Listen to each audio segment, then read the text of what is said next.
واللہ ما طلعت شمس ولا غربت. اور روزہ دار کے اندر بھی نہ کھانے پینے کی وجہ سے شان سمدیت کا اظہار ہوتا ہے. تو ایک مناسبت یہ بھی ہوئی. چوتھی مناسبت یہ ہے کہ قرآن کی تلاوت سے قاری کو اللہ سے خاص قرب نصیب ہوتا ہے.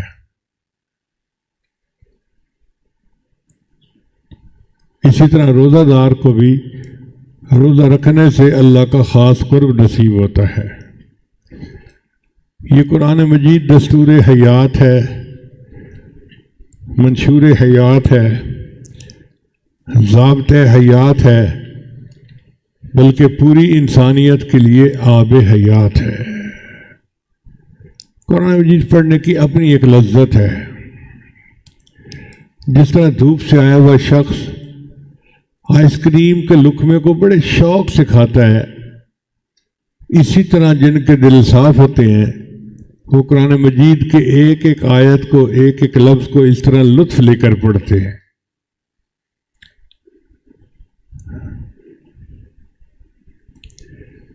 اللہ فرماتے ہیں لا یمسہ الا المطہرون.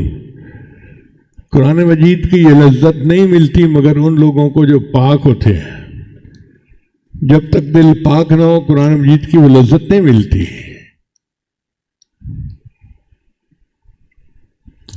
صحابہ کرام کو لذت ملتی تھی، وہ قرآن سنتے تھے اور روتے تھے.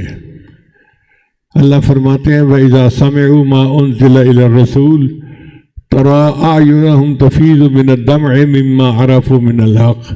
دیکھا قرآن سنا اور آنکھیں برسنے لگ گئیں. خود نبی علیہ السلام کا بھی یہی معاملہ تھا. سیدہ صدیقہ اللہ فرماتی ہیں کہ ایک مرتبہ نبی السلام نے تہجد میں آیت پڑھی ان تعذبہم فإنہم عبادک وإن تغفر لہم فإنک انت العزیز الحکیم. تو میرے آقا صلی اللہ علیہ وسلم کے آنسو زمین پر گرتے میں نے خود دیکھے.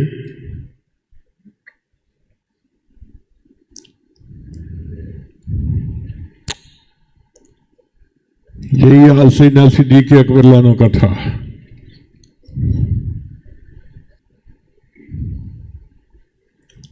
ابو بکر صدیق لانوں کے بارے میں مشہور تھا کان رجلا بکاء لا یملک دموعہ اذا قرأ القرآن.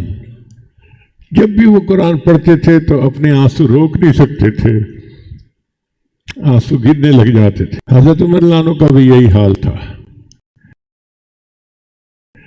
ایک مرتبہ انہوں نے فجر کی نماز پڑھائی تو ایک صحابی فرماتے ہیں کہ میں نے تیسری صف میں ان کے سسکیوں کی آواز سنی.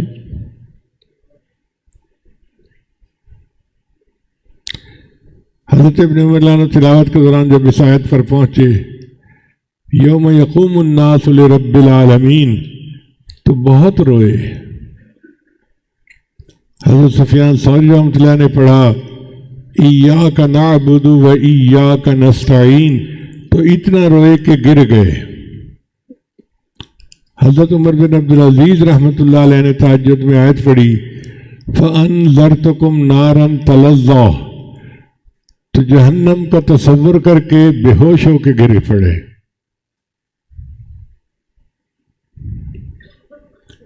ایک اور بزرگ کے بارے میں آتا ہے کہ انہوں نے تہجد میں آیت پڑھی وَإِن مِّنكُمْ إِلَّا وَارِدُهَا كَانَ عَلَىٰ رَبِّكَ حَتْمًا مَّقْضِيًّا ثُمَّ نُنَجِّي الَّذِينَ اتَّقَوْا وَنَذَرُ الظَّالِمِينَ فِيهَا جِثِيًّا. امام نووی رحمۃ اللہ نے ایک عجیب بات لکھی ہے. فرماتا القرآن فَيَبْكِي عَلَىٰ فُقْدَانِ الْبُغَاءِ فَإِنَّهُ أَعْظَمُ الْمَصَائِبِ کہ جس بندے کو قرآن مجید پڑھنے پر رونا نہ آئے تو وہ اس حسرت پر روئے کہ اتنی بڑی مصیبت اس پر اللہ نے ڈال دی ہے.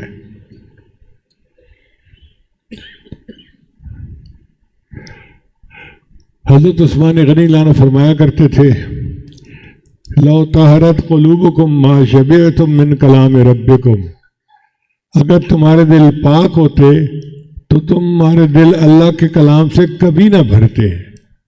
دل چاہتا تھا پڑھتے رہیں پڑھتے رہیں پڑھتے رہیں،